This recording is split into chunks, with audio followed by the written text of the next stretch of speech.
This is season number 19 of Bass Talk Live with Matt Pengrack.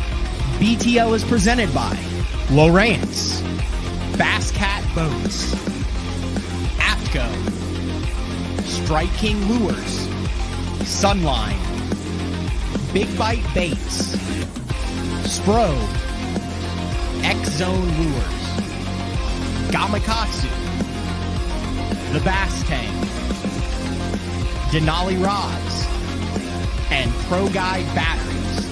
Hit him with the hook, Jeffries. BTL coming at you.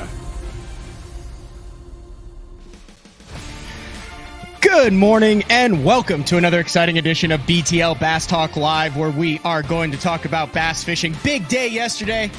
Announcement of the Western Bass Shootout. Little breaking news there on BTL. If you haven't had a chance to listen to that out after the Ken Duke and Charlie Hartley episode, we went live again with the details on what I am going to call what they're trying to make the Bass Master Classic of the West Coast. You have the top Apex guys, the top Wild West guys, the top One Bass guys, and the top MLF Toyota Series guys. 50 guys, $2,000 entry fee, $100,000 first place this April. Sacramento, California Delta, big outdoor expo. Worth a listen to that. Had Ken Ma on to talk about that yesterday. And today we have a little bit of a follow-up from a show that we did last week with who I deemed the most interesting man in professional bass fishing, which is none other than Fred Kantawi. And during that episode, we were perusing a tournament that he caught an 11-pounder in. And the beautiful thing about the internet, the way we have it, I pulled it up, and there was just a treasure trove of names that are some of the biggest names in the sport. I think Zaldane was like leading that tournament, and there were just a crazy number of names that were in there. Well, one of the names that was in there was Brett Hite, the man himself. And for that, I believe it was 1 year, 2 years, 1 year. He had an interesting team deal. Well, that led me down the team deal rabbit hole. So I called Brett and I said, hey, let's do a team deal show, Brett. Let's catch up with you, see what's going on out in Arizona, and talk about the team deals. Brett, what's up, dude? Morning. Thanks for jumping on BTL. Yeah, thanks for having me. We'll reminisce about some classic team deals that were given out through the FLW Walmart kind of stream there for a long time. You know, FLW had a great partnership with Walmart and really kind of led the way in getting non-endemic sponsors involved in fishing. You went through you had 4 team deals through that. We'll get into all 4 of those because combined, I told you this yesterday, combined, your 4 team deals make up a Miami Beach cop. Yeah, that was a pretty good analogy. We'll explain to that. Dude, I feel like that's a very sought after shirt. Those are not very common, are they? The Jackhammer shirts. Yeah, I know a guy. I know. I only see like the guys wearing the Jackhammer shirts. There's shirts that become popular, and every time I've seen one, I've been like, dude, those are freaking killer shirts. Thanks. Are those still rolling just as good as they were when they first came out, or is that like is that now just part of the arsenal? Yeah, they are. Yeah, we're selling a bunch of them. You know, it's I mean, there's been some knockoffs of it, but it's just like anything else. People still buy the original, whether it's the Cinco or the Jackhammer. It's probably. I mean, there's been more money won on a Jackhammer than any other bladed bait in the world. So, pretty hard to beat those stats. What was the year? What was the year, if you would to say the bladed jig, the biggest year for it? Now throw in the rad lures and then throw in the introduction of the Jackhammer. Like, in your opinion, what was the biggest year for a bladed jig? Like where it just blew up?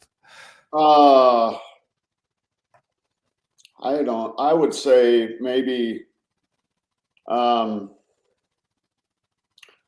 in 2008, when I won back-to-back, it was still kind of like a hush-hush deal, even though I won $250,000 on it in like 3 weeks. People still didn't really catch on, I would say, till probably like 14 when I won Okeechobee, then won Lake Seminole, and obviously Zona, and we did a lot of stuff on it. Yeah.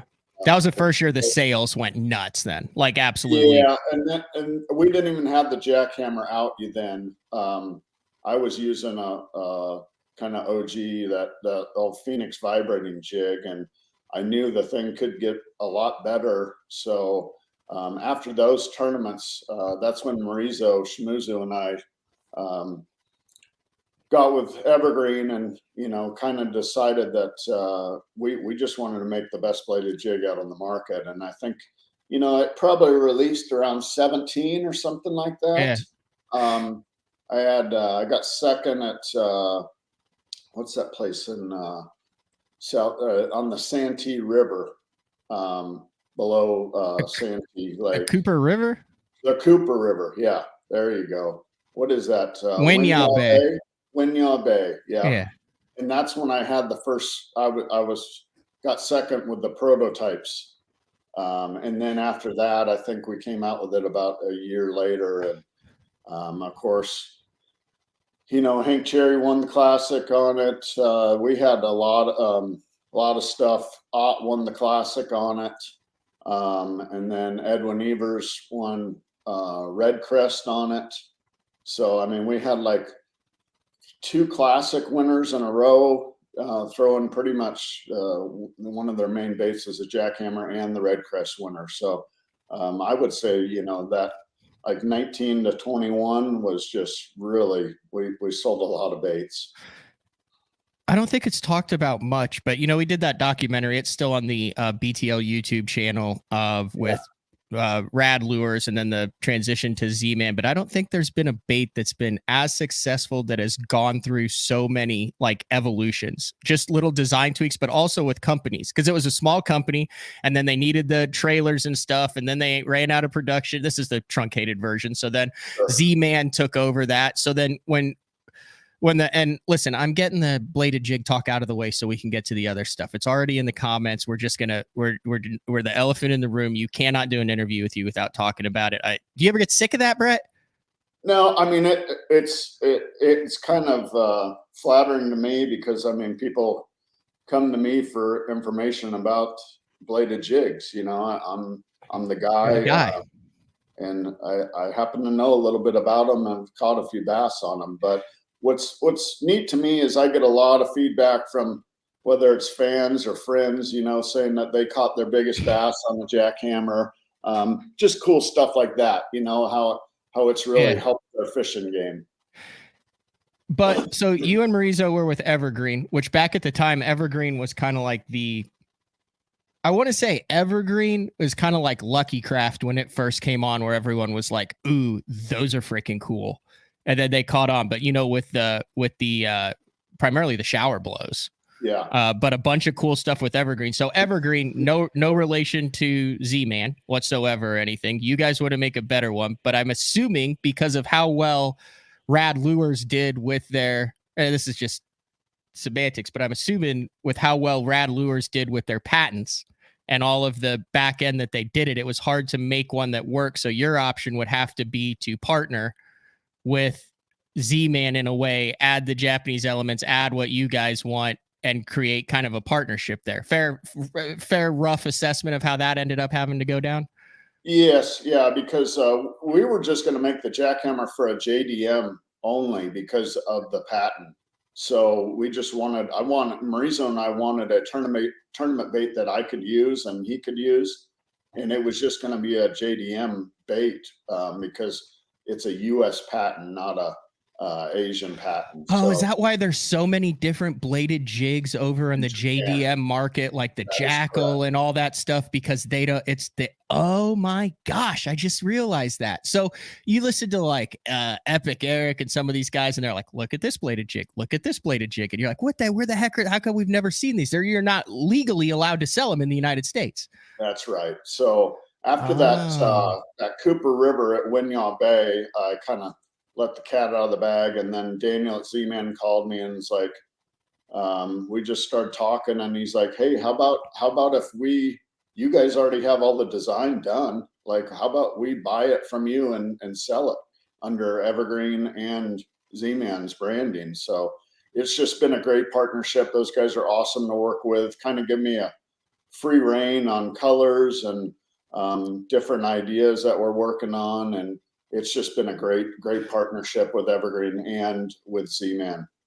And then the way I understand it, it's not like you guys jack the price up to 15 or 16 bucks. It costs an incredible amount of money, not only because of those components, but also the like international trade or bringing it over or something. Like there's a lot of money into each one of those baits before it hits. It's not like 1,000,000,000% markup on that thing. No, right? It isn't. There's a lot of hands in the basket. Yeah. Evergreen makes it, then we sell it to Z-Man, and then Z-Man sells it to a distributor or to a major, and then it gets sold to the retailer. So there's just a lot of moving parts in it. But as all the Jackhammer fans out there know, it's worth the $15.99.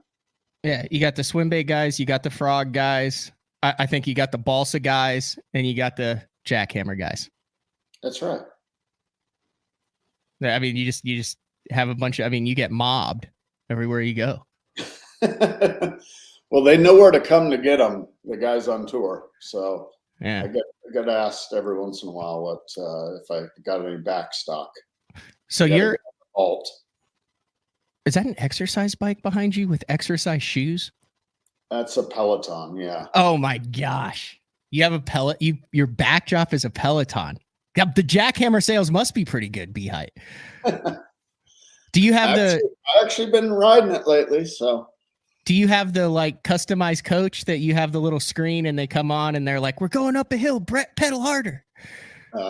Yeah. I mean, there's all sorts of different stuff you can do with that thing. I just do like a 30-minute ride, just kind of get the juices flowing, And you live in one of the only parts of the country you could actually do that outside. Well, but lately, the last 2 days I've been riding it because it's been raining. Today, normally I go for a hike, mountains all around the house. But when it's soggy, wet, and raining, you got to get your cardio in somewhere else. I hear you. All right. I want to dive right into this. FLW Team Deals. A lot of stuff going on in the professional bass fishing industry. In my opinion, the most overused term in the professional bass fishing is grow the sport. And I had Ken Duke on yesterday, and I asked him, why is history important? Who cares? Like, who cares about what happened in the 80s? And he had a pretty good reasoning as to kind of learning for the future from the past and things, and just having an understanding of what's going on.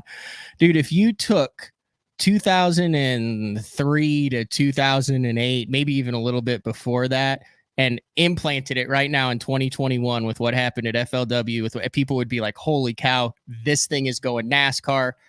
This thing is going PGA.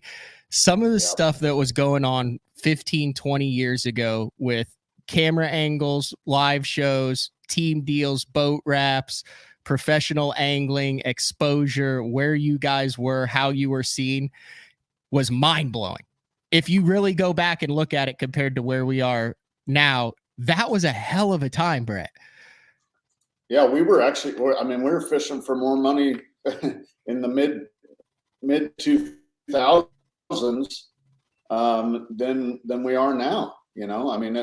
Unfortunately, the sport hasn't really grown. It's actually kind of gone backwards on payouts since that time. I think we had like 4 of those super tournaments or 2 of those super tournaments a year where there's $250,000 for first, and just crazy payouts and big activations. A lot of money was being spent, on those big activations and things like that. And of course, that was all led by the relationship with Walmart. That was where they, were getting all the leads to these non-endemic sponsors.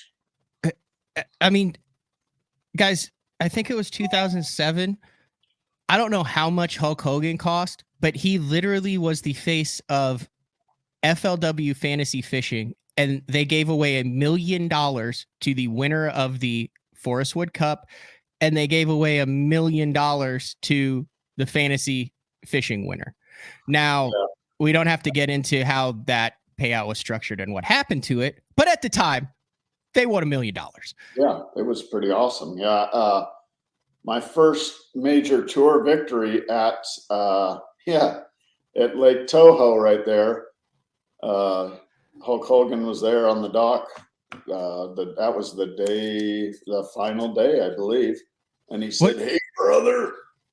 What do you remember about that? We're looking at Hulk Hogan in a black fantasy fishing cutoff T-shirt. I mean, pythons out in his prime, blonde hair coming out of the tied-on hat deal, shaking Brett Hite's hand. I mean, that's the Hulk Hogan, dude. Like that had to. Yeah. Did that not spin you out going into the morning?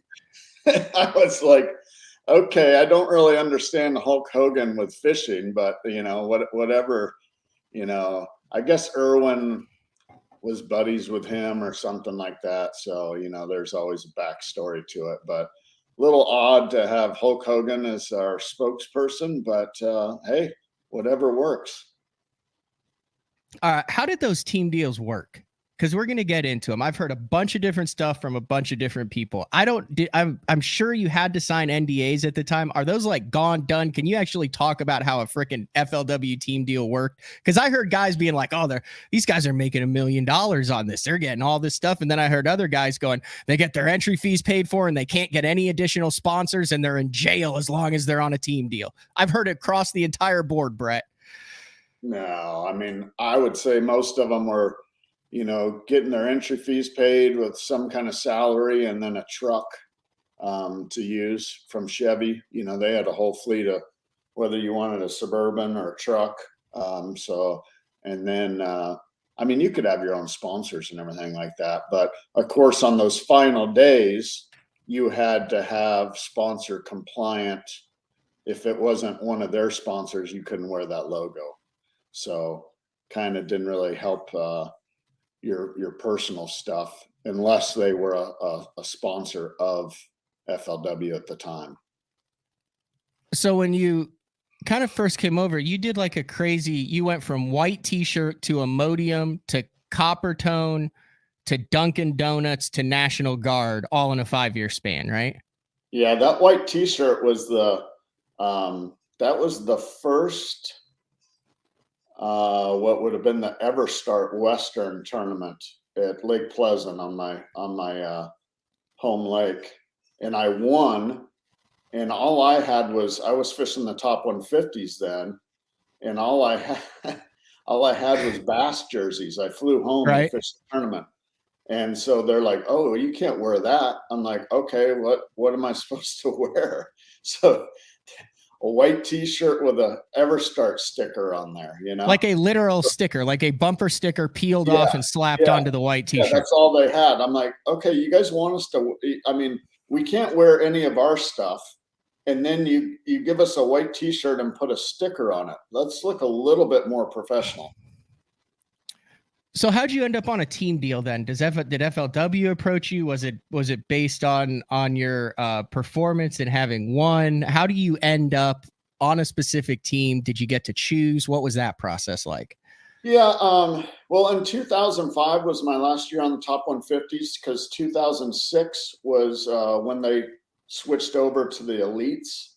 And, as a up and coming bass fisherman, our entry fees went from like 15,000 to 55,000. And they said, hey, by the way, you got 2 months to figure it out.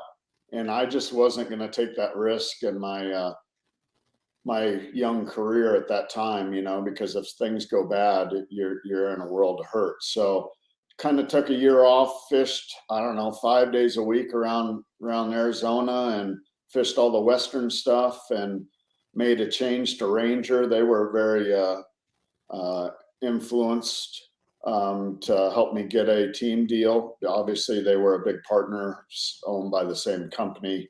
That's when Irwin owned Ranger and FLW at the same time. So, they kind of brokered the deal, and that's kind of how the cards started falling. Did you get to pick who you wanted to be, or did you just get a call or an email that said this is? Yeah, you would just get a call and say, here's the deal and here's a sponsor. Do you want it or not? All right, so it's 2007. You're over on you're on the FLW tour. Yep. Things are rolling. You have the EverStart. You've been established at Bass. And I apologize. I didn't realize you'd fished that many tournaments on the. I mean, you were established already, so that had to help with your.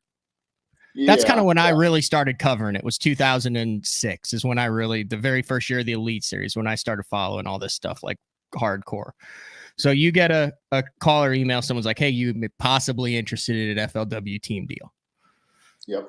And you're going, yeah, boat. Truck entry fees. That's a huge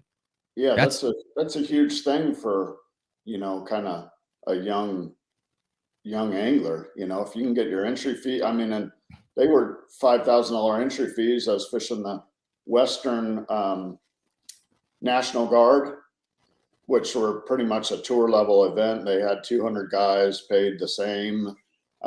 We had the BPs. And then we had the National Guards, and then of course the tour. So fishing 4 Westerns, and then whatever, I think there was 6 or 7 tour events. So I mean, it was full schedule. It was a big opportunity for me. And then they say, "Hey, here's your team deal." Yeah, and it was Imodium AD. Chewables, easy chews.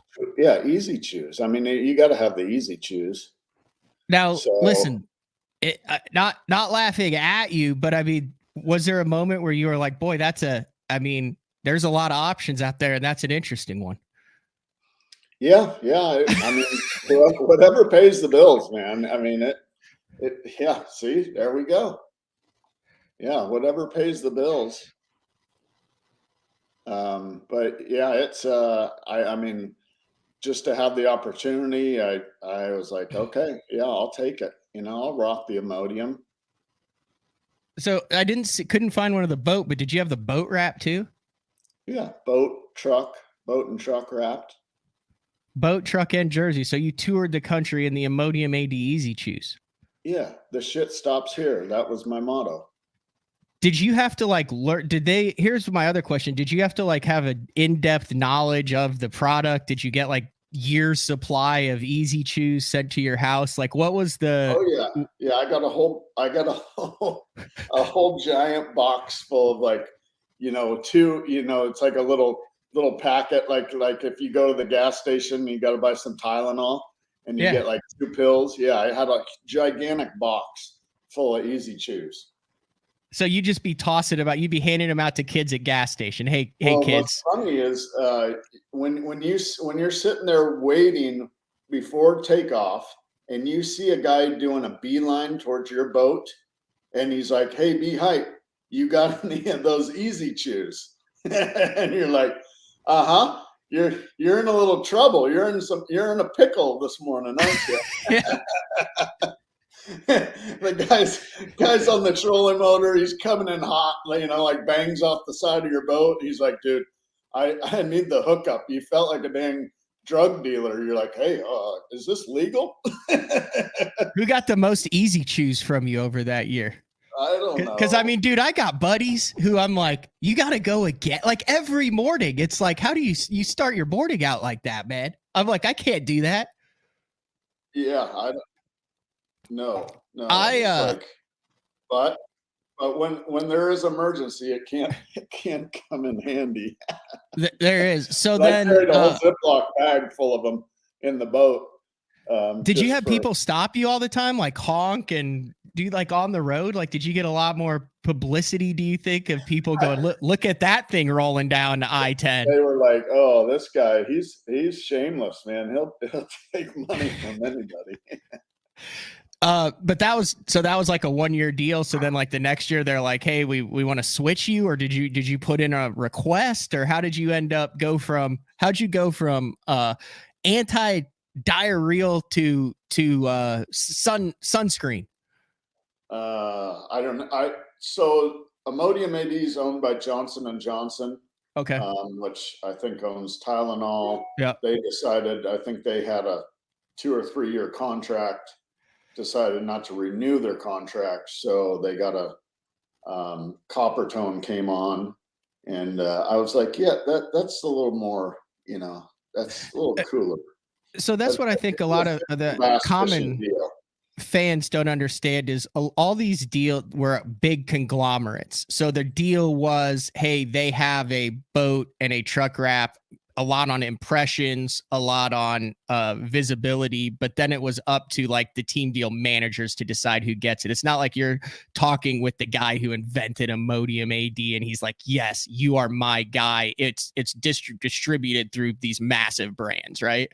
That's correct. Yeah, they pretty much, there was FLW was the broker for these deals. They'd go and get the deal signed up, and then they would show this, obviously the sponsor, like, hey, here's 5 guys that might fit, what you're looking for in your brand. And then they would say, yeah, go ahead and ask them if they'd like to be on the team.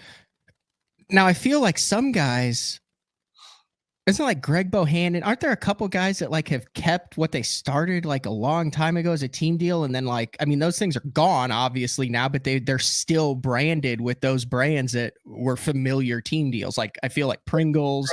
Yeah. Well, I mean, Greg lives in that Northwest Arkansas, home of Walmart, and has a good relation with some of those companies. And that's why he's, if you can get in with those companies, and obviously if the staff stays the same and you can keep that relationship, those are, I mean, they're big companies, and they got money to spend.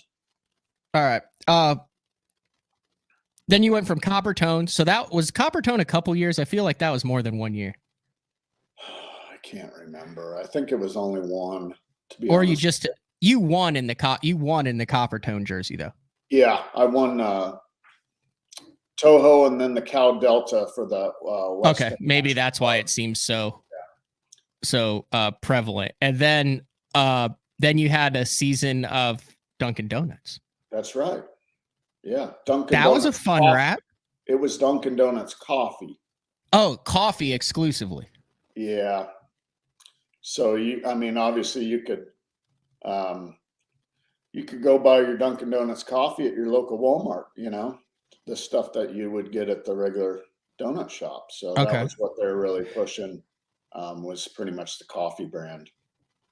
And did they use you in any like marketing stuff for all this? Like, did you ever go into Walmart and there you are going 72 miles an hour at the end of aisle 7, which is the Imodium AD aisle, and you're like, holy cow, that's me? No, I mean, sometimes we'd have these meet and greets at Walmart. They'd have it set up for a couple hours where, you hand out, I don't think we handed out Imodium, but, handed out free Snickers bars, and people like, you would think they're little tiny miniature Snickers bars, and you thought you gave somebody like a gold ring or something. It's like, whoa, man, these people are really getting excited about a free Snickers bar. But you are in a Walmart, so you're the whole variety of people that go into Walmarts are pretty funny. Yeah, I mean, I'm in a Walmart in the middle of Oklahoma, so yeah, you see it all. Then this is the one that I'm really curious about, because when you hear FLW team deals from back in the day, this was the juggernaut. This was the gold standard that all others were judged by, and that was the National Guard team. That had to be a pretty cool team to be a part of. Yeah. National Guard was awesome. I mean, we did a lot of really cool stuff with a lot of soldiers. We'd have soldier events pretty much every single tournament. If you didn't make the cut, take out a couple soldiers with you. Just got to interact with a lot of really awesome people who served our country.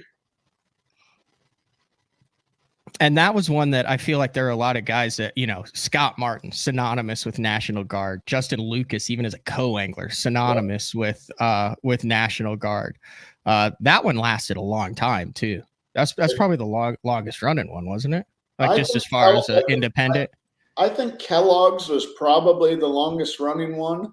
That and Fuji.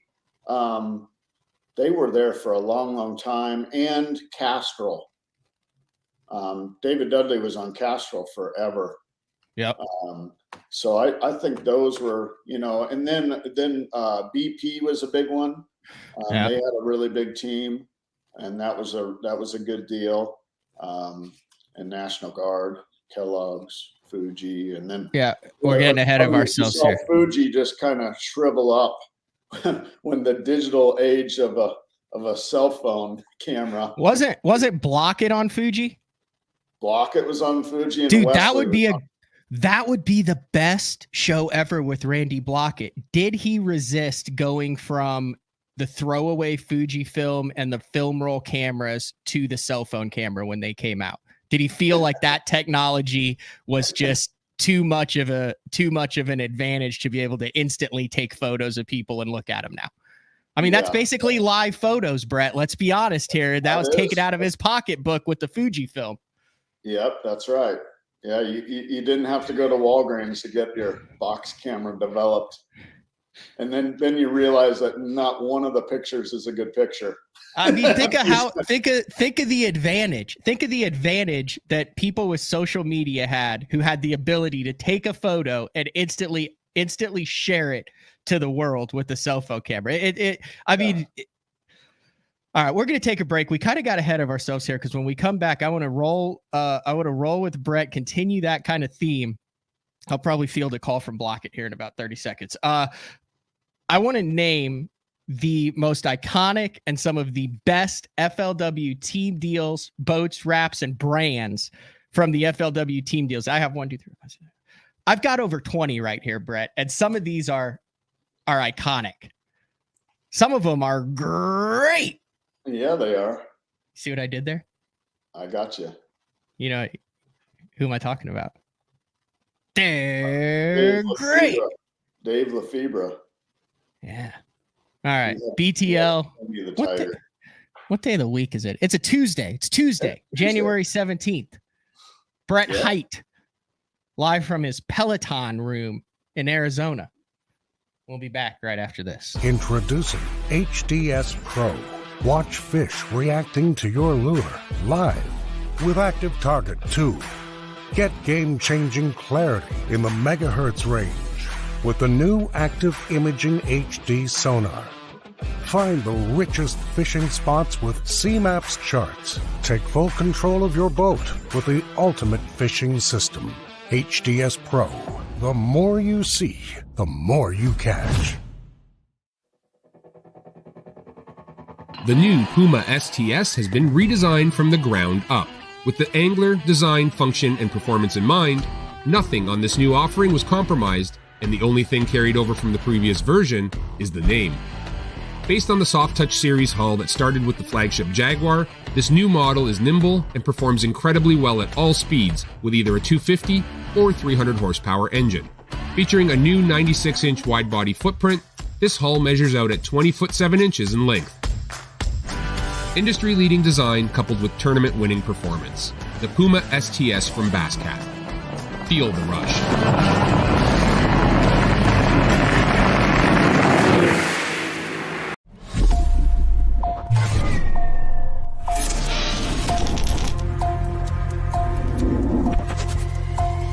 Everything you need, one legendary brand. Top one, Strike King. Hey guys, Gerald Swindle, representing the AFCO Hydronaut. This is the jacket I love wearing when times is tough, and I'm talking about the weather, not the fishing. The jacket, what I like, I got a double cup right here. I can seal up the bottom of my jacket, because when you're fishing, you're holding your arms up, you're bad about getting water that runs downhill. Everything bends good. I'm long arm. Look, it fits very comfortable. My arms is flexible. I've got the speed hood on, pouring down rain. I can get everything zipped up. One thing they did is they made plenty of pocket space. If you ain't got enough pockets in the Hydronaut rain suit, you just got too much stuff. From the water membrane, that's 30K, baby. 30 times the reason you ain't gonna get wet. Super warm. If it's cold in the wintertime, you put on your Hydronaut, you're gonna be a much more comfortable person. If you don't want to just look sexy at Dairy Queen, Wear your hydronaut. We got it from small to 5X. Most rain gear does not come in that many sizes. You got waist adjusting straps. We can make it fit you no matter what the environment is. We want you to be comfortable. We want you to be dry. You gotta check it out. It ain't gonna let you down. Elite Series Pro Daryl Gleason here. My Pro Guide batteries keep me going on those long tournament days and long practice days. Always plenty of juice, never fail. The best part about Pro Guide batteries, it's the people behind the company. They have over 40 years experience in the battery business, keeping all of us fishermen out on the water longer, catching more fish. Check them out at ProGuideBatteries.com. What's up, Bass Talk Live fans? Brandon Polnick here. And ever since I won a couple Bassmaster Elite Series events on X-Zone Lures, I've been getting a bunch of questions of what makes them so special and different. And really, the truth is, it's in the details. The little details, things like no cheap fillers in their plastic. That gives you more lifelike action, more realistic and vibrant colors. But don't just take my word for it. Go to www.xzonelures.com and check them out for yourself. All right. Welcome back, BTL, on a Tuesday with the man, Brett Hite. Talking FLW team deals from the past, kind of learning more about it. I feel like that's just like an era, like that everyone goes, yeah, that was the team deal era. Do you agree on that? Yeah, for sure. You know, I mean, there was a bunch of guys. I mean, I think Hackney had a deal there before he really. I remember him in a Lando Lakes jersey with the big thing. Was he a Lando Lakes guy for a year? Was he a Lando Lakes guy for a year? I thought he was Team Yamaha there for a while. I knew that. I remember that when he was still in a Ranger. But yeah, I mean, there was a bunch of guys who kind of started their career through that team kind of deal. All right, let's go through some of the iconic ones, Brett. And if you're listening or watching live, feel free, jump in the instant feedback here. I don't know can you see that, Brett? Do you have your screen pulled up to where you can see that on the side? It should be scrolling down the side. I don't know if you can see that. Oh, yeah. Well, Clay and Dustin are having a degenerative conversation over there now. But if you have a team deal that sticks out to you from back in the day while you were covering, and maybe it's just me because that's when I really started. I started interning for Jeffries in 2007. So that was kind of the heyday of the team deals. So these are the ones that stick out for me. Number one, and I don't know why, but I've always loved this: mustache, orange. Come on. What? Older Alvin Shaw in the Cheez-It boat. Oh, yeah. Yeah, that was all part of the Kellogg's brand, I believe. Yep. Big fan of Alvin Shaw in the Cheez-Its boat. Yeah, very iconic.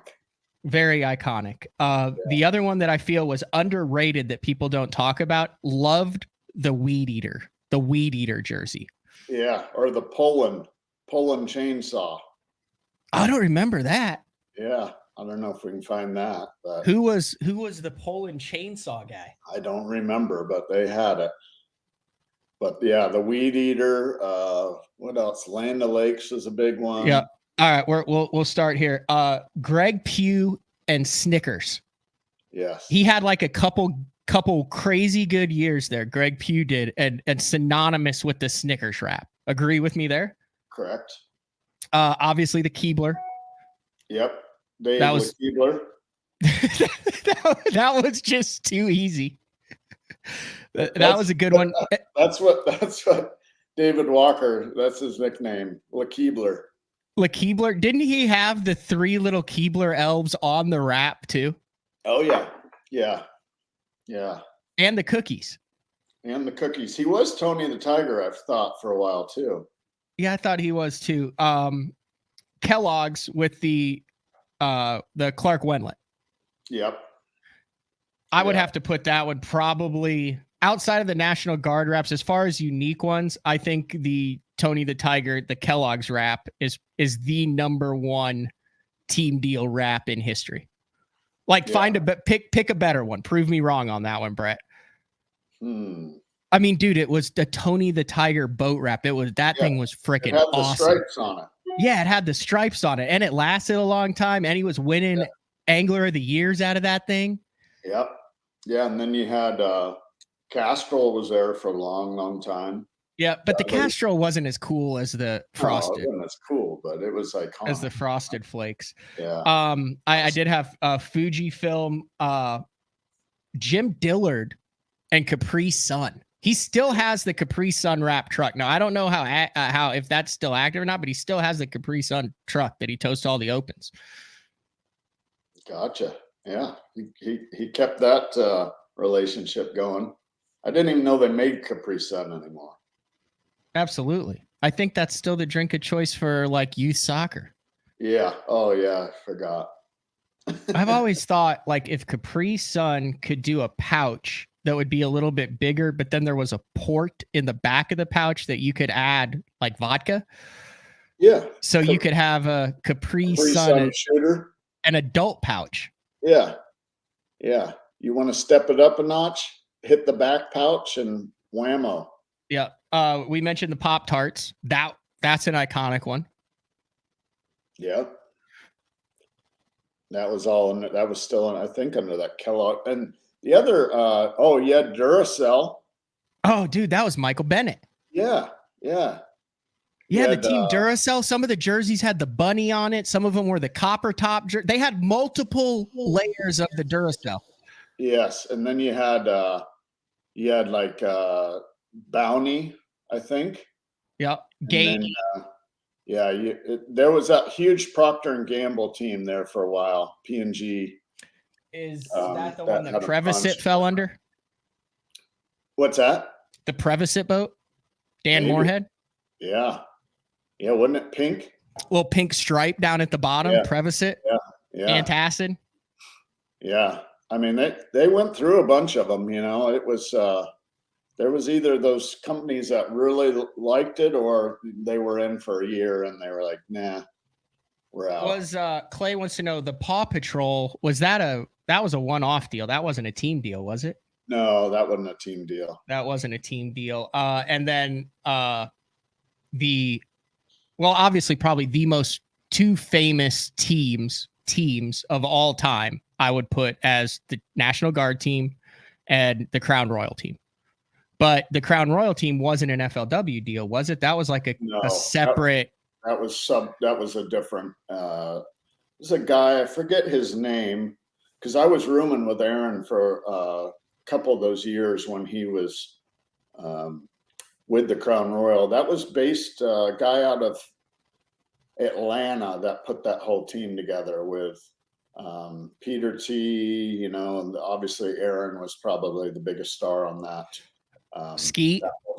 Skeet was there I think he was there for a year or so, you know, but Aaron was there from the get-go and was really kind of the star of that whole team. But totally unrelated to FLW, but the most famous team deal of all time.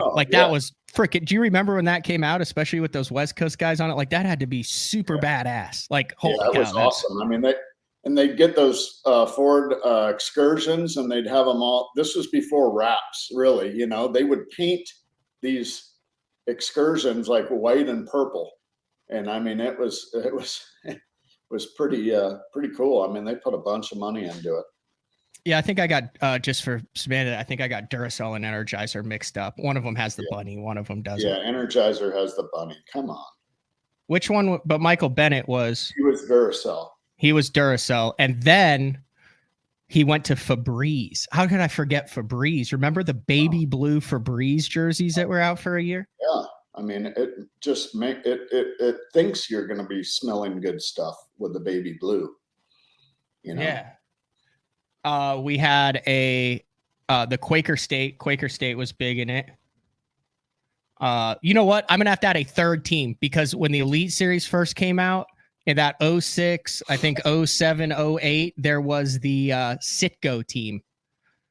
John Cruz, I think, was it Marty Stone, Gerald Swindle? Yep.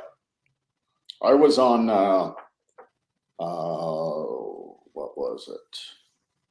It was an oil filter company that me and Gerald and Marty were on too. I'll think of it. Oh, it's on the tip of my tongue.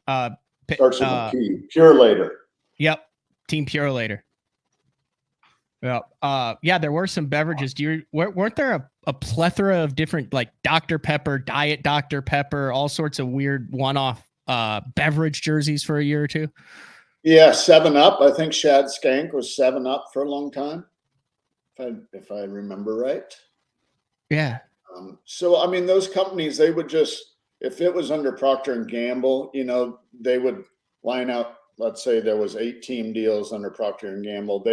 They would, every year they might switch up the, what products they would want to push that year. And then obviously they would kind of keep some of the iconic brands that they always used. Oh yeah. First $1 million winner, Scott Suggs in the Folgers jersey. He was Folgers for a long time. Long time. Yep. That kind of burnt red jersey with the Folgers across it. That was iconic. Yep. And then Michael Bennett won the next year, I believe. Yeah. Oh, Mountain Dew. That was big. Wasn't Jason Christie wrapped in Dew? Yes, when he first came on FLW Tour? Yep.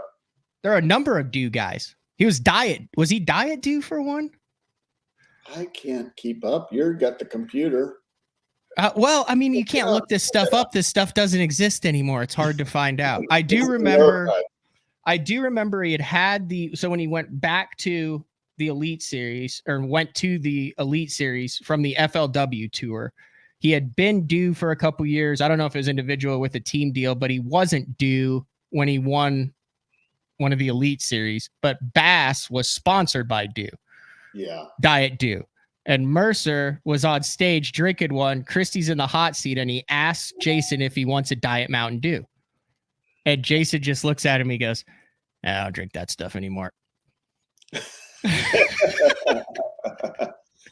Now, he might be back with it now, but the Diet Mountain Dew's done a lot for bass fishing. Like, they are very active as far as into that. Yeah, a number of guys are. And they do a lot of active stuff on social media, but I'm sure we're leaving some out because of the older days back in there. Like, the Fujifilm stuff, like that was the first. Did you ever have to wear one of those, or was that did you go after where you had to wear the battery belt for the microphone and the hat cam and the net cam and stuff? Or did you ever have to wear one of those? Yeah. In 2008, when I won the Delta and Toho, I wore that battery belt thing. And that was, always interesting. Was that as heavy as it looked? I mean, after you started fishing, it wasn't bad, but here's the bad thing. They had, it was like a fanny pack and they put it on your back. So when you went to move or run, that thing's like in the back of your seat the whole time. So you had to like slide it around. I mean, it was just completely uncomfortable. But you just kind of try to zone that stuff out and just go fishing. But yeah, there was a lot of distractions, and when you're under their realm, you kind of just go with the flow. But I told myself I would never be in the situation where somebody else kind of manages my sponsorships, because you get left in the dark a lot without having full communication with your sponsors. I like to actually communicate with your sponsors and pretty much control your own destiny, not what somebody else wants out of the sponsor. Because then when that goes away, you're kind of just have a month or two to figure out what the heck you're going to do for the following season. That's exactly right. Yeah. When, they'd kind of keep you in the dark on the deal and never really have communication with those sponsors. It always went through FLW, and it by the end of it, it just got so frustrating. I told myself I was never going to put myself in that situation professionally again. There was also, I wouldn't say dissension, but a lot of and the Elite Series did this too with the Dirty Dozen, and they had all the sponsored boats and stuff for a number of years. But on that final day, if you weren't on a team deal, they put you in a different boat. Correct. And different electronics, different trolling motor, everything. I mean, you got to this point and then you had to wear that their jersey on the TV show in their boat. And that was a big deal with the sponsors and the anglers, as far as working to be able to represent their own sponsors on the final day, both on FLW and on the Elite Series. Now, I know people say, well, MLF is doing that. They're doing that in the Cup events, which are made for TV events, always have been since they introduced in 2011, specialty events that you qualify for through the BPT standings and things like that. So it's not like a regular season event on the BPT where they're asking you to, what you're getting into with that. And I think that is a critical component to the success of BPT and MLF are those team events now that used to be the Cup events for so many years. Fair assessment there. I just needed to get that out. For sure. Yeah. Those are specialty events that, they sell all that sponsorship, and they do very well selling that stuff because they know it's going to be on TV. So, I agree. I mean, that's what we really strived for, is to be able to fish out of our boats on final days when everybody's watching, to represent our sponsors. Sponsorship wise, answer this how you want to. Would you rather have a lucrative multi-year title sponsor, or would you rather have an enduring royalty deal? I don't know how to answer that, but you know where I'm going with that? Yeah. Like, it just depends, I mean, if a royalty deal, if it's a hot selling bait, it could be good. And then, I think you try to find the happy median, in your career, where if you can have a couple good royalty deals and have, solid contracts with your sponsors, that's really what everybody's looking for. Underutilized in the industry, in your opinion, guys and royalty deals on baits, or does everyone know about? I feel like just talking to guys, it's underutilized. Like, to me, it makes sense. You create a bait, you have a part of it. Hey, if I don't perform, I don't get paid. But if I have a bait that goes through the moon, now I'm actually getting compensated for years and years and years. And it's also marketable across the entire platform. It's not just one or two guys. It makes sense to me, because the better the company does, the better you do that. Yep. Yeah. It's a win-win for everybody.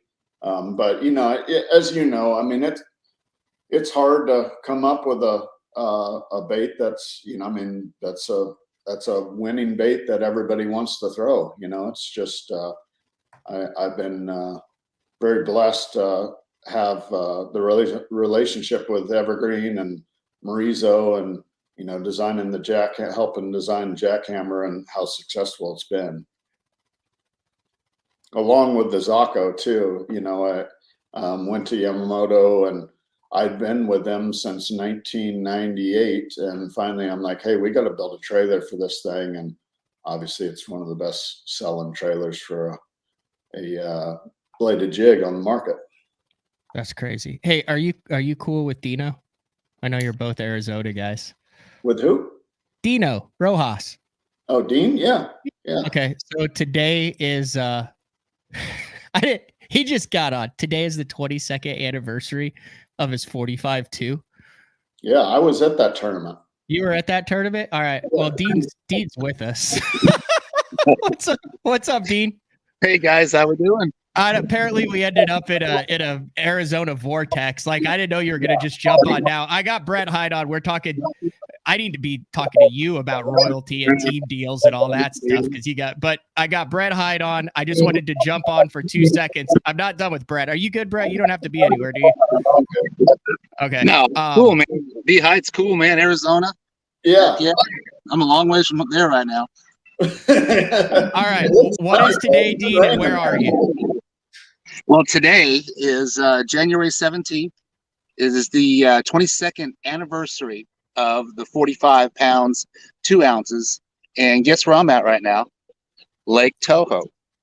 I'm sitting right here. I remember walking up. Actually, I parked the boat right there. It's a lot changed by now, but you can see this walkway here. I remember idling on in and parking right here. And then as we walk back this way, you kind of see this is where the backstage was. where I weighed in the 45 pounds, 2 ounces, 22 years ago today. Now you can't even be on Toho right now. You're just filming, right? Like not Yeah, on the water. I'm on dry land right now. I just got here. I had to drop my blazer this morning off to get wrapped. So came on over here. I'm going to do another video, obviously, for my Facebook and all the social media stuff. But Matt, you came first on BTL, of course. And but it's a special day today. So I kind of celebrate it. As many of you know who follow me, every year I do something special. So this is the first time I've been back here on the exact day and the time. So, I mean, what time is it right now? It's about 10:30 right now. Yeah. 22 years ago, I had a 10-12 and a 9, 4.5 and a 2.5 in the boat at this time. It wasn't until about 12 o'clock that I caught another 10. So it's kind of cool relating the whole deal. All right, Brett and I were just reminiscing over the past 30 minutes over the best old school FLW team deals, the most iconic FLW team deals. What's your take? I mean, you've been around, you've seen it all. If you were to name your top 3 favorite old school team deals, just from the look, the whole thing and everything, who you got, Dean? I think there was wasn't there like a Viagra one as well? I think there was a Cialis, Dean. Cialis, that's it. That's it. Yeah, that's was there a Cialis? No, I didn't have that. No, I didn't never. I was only the Yamaha deal. Of course, I didn't run a Ranger back then, so those were all the team deals. So I never was part of that. But who did you think were the coolest team deals? I always thought the BF Goodrich team was like the yellow and the black and the silver. It looked really sharp, picture wise. But all that was like brand new. It was cool back then, you know, and it was cool to have those teams and everybody looking the same for that time, that period of time during the FLW deal when they had all that Walmart stuff going on. That's good stuff. All right, Dean, I just want to thank you for jumping on. Anniversary of 45-2, got 2 Arizona guys. I'm going to continue with B Hype, but I knew that you had a very short time window. Yeah, I did. I appreciate you coming on, and thanks for everything, and we'll talk to you soon. All right, see you. See you later, B Hype. All right, well, there you go. Didn't expect that, did you? No, that was cool. Yeah, I was at that tournament. What was funny is Skeet and I ended up I remember pre-practicing for that tournament, okay? And they had like crazy, record-breaking cold weather, like 2 weeks before the tournament. Like it froze a bunch of the orange groves and everything. I mean, it was like wind chill was like 18 degrees or something like that. So it got it was super, super cold. And then the week of practice, it was the full moon and it was like 85 degrees. And fishing was really tough the first 2 days of practice. And so Skeet and I ran all the way to the Kissimmee River to catch like 8 pounds. And when I get to the weigh-in that boat basin, and I hear like the first weight said like 38 pounds. And I'm like, what? And I'm like, what? I just drove like 70 miles to catch 8 pounds. And I'm like, who's winning? Yeah, Rojas has 45. I'm like, what? Wait, what did you say? Yeah, Rojas has 45. Like Mark Davis has like 42. I'm like, what? and they're all catching them within sight of the launch ramp. I was like, oh, Skeet and I were laughing. We were like, we were so far off of it when those fish decided to flood the bank and get on the beds. I mean, they were just catching giant ones. So it was pretty funny. Skeet and I still laugh about that. We're like, we drove literally 70 miles away from the best fishing that bass fishing has ever seen. So I had never been on Toho, and obviously we had an open there last year. And I know it's off limits for you guys. You got an event there, but I remember coming in and Brad Hallman was like, yeah, that's where Dean caught him. And I'm like, huh? What do you mean? He's like, yeah, right there. And I'm like, right there? And he's like, yeah. And I'm like, no way. And he's like, yeah, dude, like it freaking went down right there. And I'm like, no joke. And he's like, yep, right there. It was not, yeah. I bet we should have asked him how many gallons of gas he burned the whole week. I think he said he burned like 1.5 gallons. Yeah, it was not much. I remember he's told the story before. Aaron had 40 pounds, I think, too. I mean, it was insane. I was like, and then I was rooming with Aaron at that tournament, and he's like, I can hear him right now. Bro, it's so easy. They're everywhere. You gotta put the telemeter down. They're everywhere. I'm like, what do you mean they're everywhere? They're everywhere. They're giant ones. I'm like, oh my gosh. So I just roamed around for the next day or so trying to find some big ones. And I mean, after the first day, they got a little bit tougher because everybody just absolutely throttled them right there. Yeah, you were 37 pounds out of the lead after day one. Yeah. After day one. I mean, yeah. What do you do then? I remember Dean talking about that, and he's described it before where he would be fishing, and he said he would see these 7 to 12 pounders just waddling into, he said, flooding the banks. Like he'd be fishing for one, and like 3 would be like swimming past him, looking for an area to get up there and get on a bed with the buck. He said it was the absolute perfect storm. Yeah. I mean, for a real hard spawn in Florida, you got to have that big cold snap prior and then a real fast warm up. And then those fish really flood the bank hard. But if Florida just has kind of a mediocre winter and not a bunch of cold snaps, then, they just kind of, there'll be a big pod of them move up this week and then another pod next week. But literally every bass in the lake tried to spawn like one weekend there, and we just happened to be there. When you've had your mega bags in Florida, I mean, you've had 30 plus. Yeah, 35 at Okeechobee one time. Did you know going out that day that you were about to maul them? I had a pretty good idea that I was on some good ones, but when you start off the day with like 2 8-pounders, you're like, okay, yeah, this could be going in the right direction. And then next thing you know, you look in the live well and you got 5 giant ones, and you're like, okay, 35 pounds. Yeah, I'll take that for the first day. I mean, does that feel surreal? I know you're a professional. It's what you do for a living. You've caught big bags before, but yeah, everything just went right. It was really setting up the way that I kind of had found glimmers of hope of what I was doing fishing offshore hydrilla in years past at Okeechobee. And it was kind of funny. Everybody was on like the reed lines, and I was just out there in the middle, just winding my chatterbait and throwing a Cinco and a swim jig. I caught them on all 3 of those. And I really kind of had it to myself, and they were just, a lot of those fish were spawning out there on that outside grass line, just deeper spawners that didn't get all the pressure that the hard reed line did. Yeah, you've had some absolute blowout derbies in your day. Like when you get on them, you freaking get on them. Yeah, Brent and I had probably one of the most epic battles at the Cal Delta when I won the National Guard there. I think I had like 105 or 104 pounds, and Brent had 102.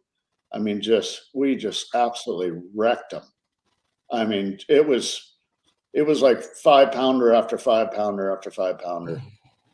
It was so much fun. It was probably the best fishing I'd ever seen was at that Cal Delta tournament. We'll take our final break. When we come back, I'm going to wrap things up with Brett Hite. Talk about what you have going on currently, getting ready for a new season, how some of the fans and listeners can keep up with you. And I'll take like 1 or 2 questions. If you have any, I've seen some questions. Everything's Jackhammer related. You're a one-trick pony at this point, Brett. Yeah. It's unbelievable. Yeah. How have you ever had? How did you ever catch a fish before the bladed jig came about? It's a freaking miracle. All right, BTL on a Tuesday. Hey, special guest Dean Rojas jumping in on the anniversary of 45-2 from the marina where he pulled his boat up. That was cool. Big shout out to Dean on that. Also, wrapping things up with Brett Hite. We will be back right after this. Combining one of the most popular hook styles with Gamakatsu's beefier Superline offering, the Gamakatsu Superline Offset Round Bend delivers the strength necessary to target big fish in heavy cover. Well suited for braided line and heavier fluorocarbon, the Gamakatsu Superline Offset Round Bend is built using stronger Superline wire that allows anglers to easily fish a finesse worm around heavy cover. The round band offers a larger bite area, perfect for any worm presentation, while increasing your hookup ratios. The newly enhanced Z-band holds your plastics on the hook longer, reducing the number of pull-offs and reducing damage to plastics. Available in 2/0, 3/0, 4/0, and 5/0, this is the most durable worm hook, designed for heavier lines that hold your bait on longer. Preparation is key to success. And that preparation starts well before you ever hit the water. You're only as strong as your connection to the fish, and your line is that critical connection. Confidence in your line every minute of every day on the water is a necessity, and failure, it's not an option. Sunline makes the fluorocarbon, nylon, and braided lines to give you the strength to guarantee your confidence. Are you looking to install your own fishing electronics? The solution is the Bass Tank Power Harness. It takes the guesswork out of installation. No more voltage issues or interference. Designed by an engineer so that you can get professional results right there in your own garage. Installation done right with the help of the Bass Tank Power Harness. You can feel confident knowing that your installation was done right. The Bass Tank Power Harness. Give us a call or order yours today at thebasstank.com. Get the best patterns backed by tournament data. Start by finding the best 10% of your lake. Know exactly what to look for and what to throw. After that, just put them in the boat. Try the Deep Dive app today. Get that beast. Have you considered purchasing new electronics for your rig? The type of mounts you choose to protect your investment should be part of the decision-making process. No matter if you prefer 1, 2, or 3 graphs up front, Beatdown Outdoors has a solution for you. Adjustable, versatile, rigid, and made in the USA. What's your ultimate electronics setup? Check out the full selection of Beatdown Outdoors products by visiting beatdownoutdoors.com. The new Android series is the peak of the Denali lineup and offers the ultimate Denali experience. The Android series features 36-ton multi-directional graphite combined with interlock blank technology for added strength. Each rod is outfitted with Royal titanium guides that will not fail. The blank is fitted into an easy-touch, soft-feel EVA foam grip with exposed blank reel seat. This all allows the Android to transmit every movement of your bait and even the most subtle bites. The Android series is the finest rod Denali has ever made and offers an angler the ultimate fishing experience with a limited lifetime warranty. See the full lineup of Android rods at denalirods.com. Wrapping things up on a Tuesday with the man Brett Hite. Seriously though, can you buy those shirts or do you have to be given them? Are they available for purchase? No, they're not. So I was right that it is a specialty t-shirt. Yeah, you got to be in the cool kids club. Why don't they sell those? I don't know. I feel like a lot of people would buy them. They probably would. How do you get in the cool kids club? Got to be a like, cool are we kid. talking, are there like 20 of those, 100 of those? Like, is it just you and Marizo that just wear the Jackhammer shirt around and giggle? There's a few out there on tour. All right. That was one of the main questions that we had earlier in the show was how to get the hands on them. You have a very edgy outfit today because your spider on the hat is also very angular. That's right. Got to get the Tatula. All right. Questions for Brett as we wrap it up. What do you got? What do you got going now? You're going, it's weird to me that you're a seasoned veteran. Like when I remember when I first covered this, it was like, Brett Hite, the young guy out of the West Coast. And I mean, I was just a kid too, but I mean, you're like decades into this thing now. And there's like crazy number of guys in their 20s. We've seen Dakota Eber's a little older, but we've seen what Kyle Hall did on FLW this year. Dakota Eber, that deal with Michael Neal. He's like mid-30s. Wheeler, Kyle, all these guys are crazy young and crazy good. Is it weird to be a generation of, like, there's a whole nother generation now? Yeah, you want to know a fun fact about Michael Neal? Yeah. The first day at Toho, when I won, I think I had like 24 pounds. He was like 16 years old and he was my co-angler. Ooh, when was this? In 2008. On the tour. Yeah, he was the co-angler when I won it. He was my co-angler when I won at Toho. No way. Yeah. Hold on. Hold on. I pull it up. I'm pulling this up.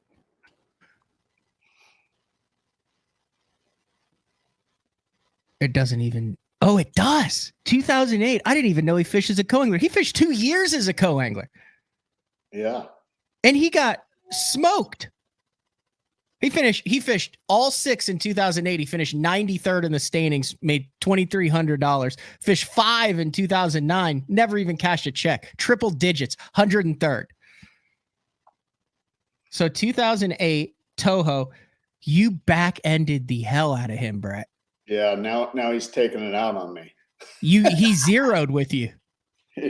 He's taking it out on me. So you had how much? You had how much? I think I had like 24 pounds or something, 23 or 24 pounds. And he didn't even catch it. And that's a 12-inch limit there. That is a 12-inch limit there. He didn't even catch a 12-incher. Do you vividly like remember that day? Like, was he good? Yeah, I mean, he was good. He was very respectful, just like how Michael is now. I mean, but you know, he was just young, trying to learn, and obviously he learned some stuff. he's kicking everybody's butt now. He's one of the hottest fishermen in the world. But you know, Michael's always respectful and try to stay out of your way. I think he kind of, after I had a big limit, you know, or had, you know, 3 or 4 good ones in the live well, he just really respected my water and never got in my way. And I appreciate that. That's good stuff. Plans for this year? You gonna make a run at it this year? Yeah, that's the plan, man. I've been getting my stuff ready for the last 2 or 3 weeks and getting all my ducks in a row, and got my new Vexus and Mercury sitting in the garage. Just been tinkering with that, dropping my boat off to get wrapped on Thursday, flying to the Tri-Cities in Washington to Nixon's Marine to do a show this weekend, come back, and I think I'm going to leave on the 28th to start heading eastbound and down. Very nice. You're still rolling Sunline, right? I am, yeah. I mean, that's I was looking at one of the interesting. You've been with them forever. Yeah, I think since 2002. That's crazy. Yeah, been with them for a long time, seeing the brand really grow, and just have so much confidence. And when you tie a bait on that, you know, you're not gonna have any issues, and just such a great product. They've got like 9,000 different types of line, and I'm working on getting someone from Sunline on to talk about the different dynamics as far as stretch, abrasion resistance. They have all those weird like diagrams on it, but this is a question that I know some people have. If you were to just pick 2 or 3 brands going into the 2023 season, let's say you're just fishing, you know, a BFL division, or from the back of the boat, you want to get a couple different spools that covers the gamut. I know you've had like the exclusive chatterbait line that's been out before, and there's all that. If you just pick 2 or 3 of them to cover you in 90% of situations, say as a spinning rod application, a flipping, and a winding baits, give me 2 or 3 different spools that you're going to make sure you pick up. Yeah, I mean, my number one day in and day out is Sniper, FC Sniper. It's just super limp line. It's super strong. I mean, that's what I throw most of my stuff on is FC Sniper. It's been the stable and their lineup. It's just good all around fishing line. Like I said, it's limp. It does not real coily. Doesn't have a lot of memory. It's super strong. It's thin, and it's at a good price point too. So I mean that's one that's probably on 95% of my rods most of the time. And you know, for like a spinning reel, I've really gotten into that new D braid, which is it's a pink colored braid. It was designed by Marizo. It's a spinning rod specific braid, and been using that in like a 15-pound to obviously FC Sniper leader. Okay, I've heard about this. I've seen it on a couple of the Sunline guys' lines. Yeah, it's a pink braid. So it? Yep, that's it. Okay, what's the deal with that? Because I think Hallman's using it. Of all people, Brad Hallman's like, hey, this is great spinning rod braid. And here's Brad Hallman using pink braid on one of his spinning rods. It's the best spinning rod braid I've ever used. I mean, it's super strong. It's a sinking braid, so it's good for, fishing structure with the spinning rod. And I mean, whether it's yellow or orange or pink, I like the high vis, because if you got a green colored, let's say a 15 or 10 pound test braided line, and it's cloudy that day, it's really hard to pick it up when you're not deep. But really been liking that braid. I got it maybe a year and a half ago, and that's all I've been using. So guys are looking for a really good spinning rod braid, try that D braid by Sunline. All right. $40 for a spool of that stuff, but that's a one and done for the year, right? Pretty much, yeah. I mean, I was getting ready to change.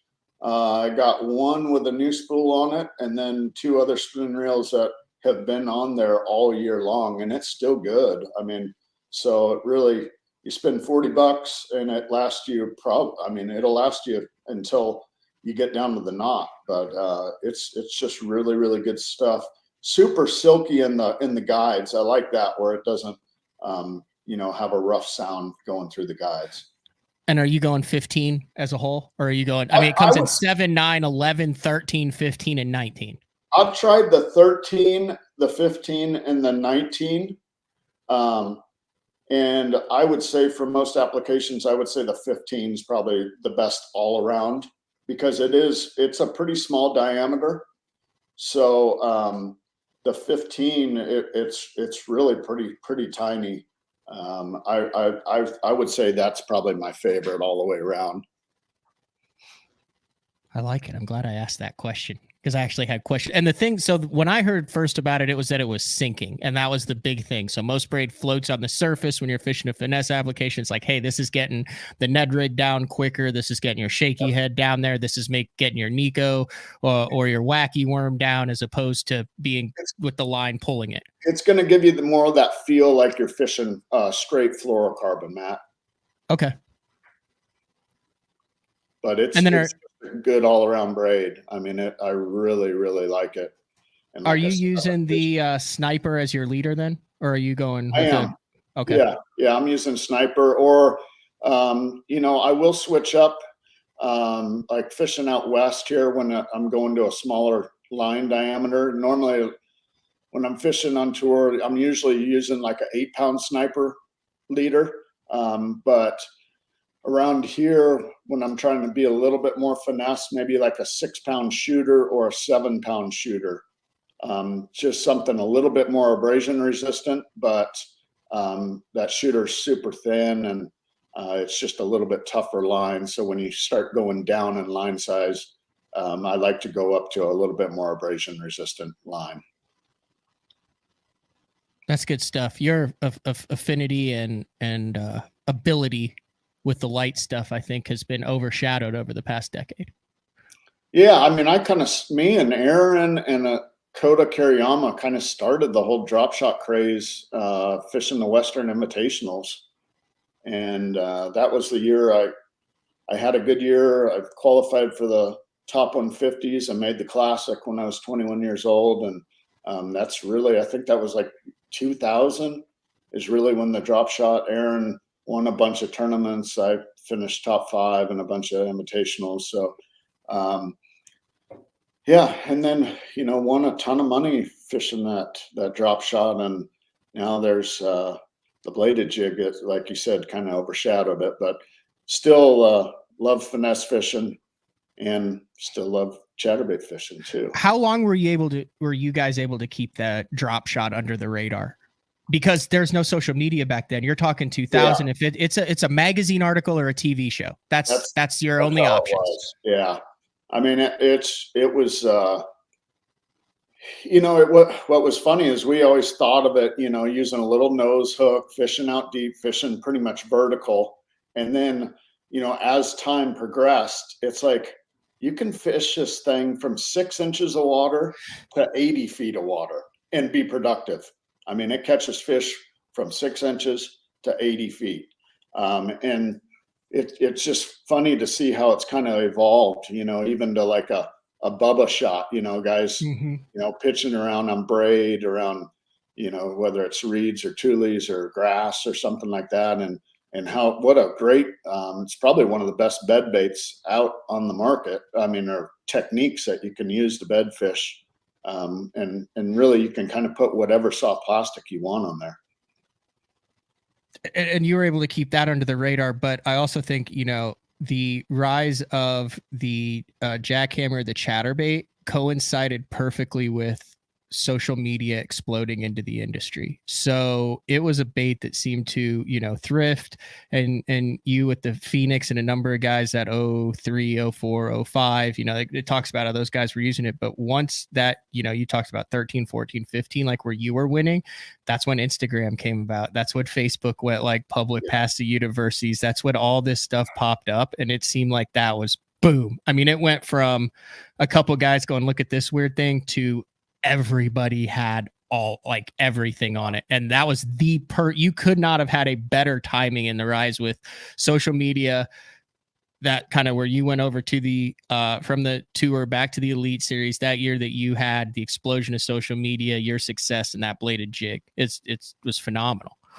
Yeah, just like you said, Matt. I mean, when the drop shot first came out, unless you saw it on a Bassmaster show or FLW show, or it was in a magazine article, there was no way to really get that knowledge out, which was probably a good thing for us for Absolutely. a little while, and everybody's like, oh, that's a West Coast deal. That's a West Coast deal. And it's like, now everybody's doing it from New York to California and in the South, I mean, it's something that's pretty much on every single tour angler's rod at some point in time during the year. You're a cutting edge guy. Obviously, I'm not asking you to divulge it. Is there stuff right now? Are there secret things right now that, a couple guys have under their hats that are playing big time, but that they're very guarded about? Does that exist? Is it possible to exist in this day and age? There's a few little secret things out there. I don't think they're playing in a giant way.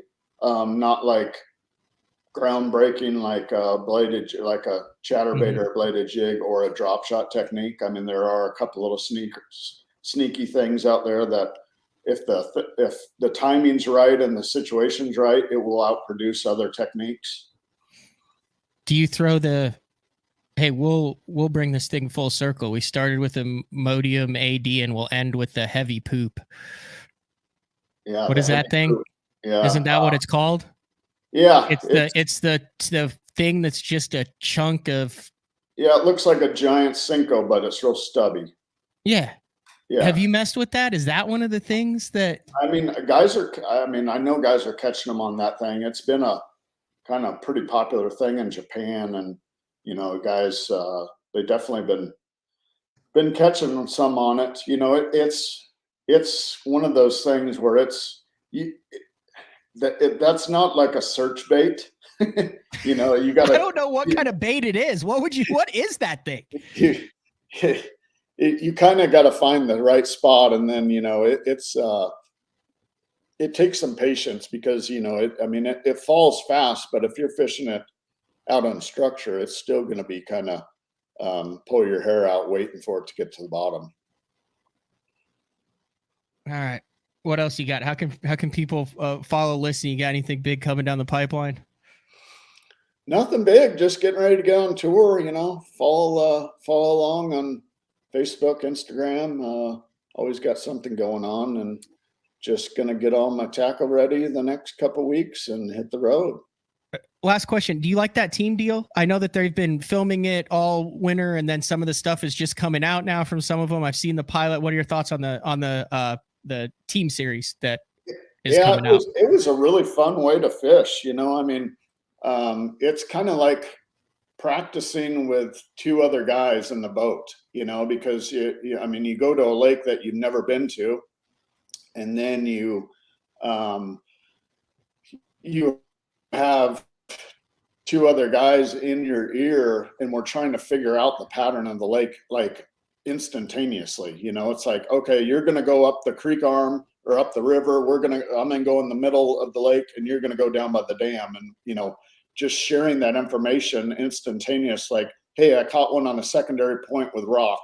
And then everybody starts trying to duplicate that and then try to find that pattern. So it's like having two other people practicing and breaking down the lake at the same time. Instagram handle? Brett underscore. No, that's not right. Yeah, Brett underscore Hite underscore fishing. Fishing. Yeah. See, you're using a spinning rod in your profile picture there. You're letting people know that you're still an OG. Yeah. It's not just the cast and crank. You know how to. I got the finesse. Good stuff. Brett, thank you very much. Like I said, we had a surprise guest. We covered a ton of topics. We reminisced about the past. We talked about the future. You gave up a little bit of juice. We had some tips and techniques. You did not offer anybody a specific T-shirt that no one can get that's hard to get. But hey, it's all good, Brett. I greatly appreciate you taking the time to jump on BTL. Thoroughly enjoyed it. I know you have a Peloton lesson that you're 5 minutes late. I'm supposed to be pedaling here in 3 minutes. All right. Thanks for jumping on BTL. Thanks, guys. We'll see you later. See ya. All right. That was the one and only Brett Hite. Big shout out to him. Tomorrow, one of those guys who had an FLW team deal, but has moved on to other things now. Justin Lucas, kind of a show regular. Justin Lucas jumps on tomorrow for Wednesday. Then Thursday, day 4 with Frank Scalish. We will be giving away, go back to the last day 4. You still have another day to enter Frank's giveaway. All right, big shout out. Thank you to Brett Hite and Dean Rojas. This has been another edition of BTL. We'll talk to everybody tomorrow.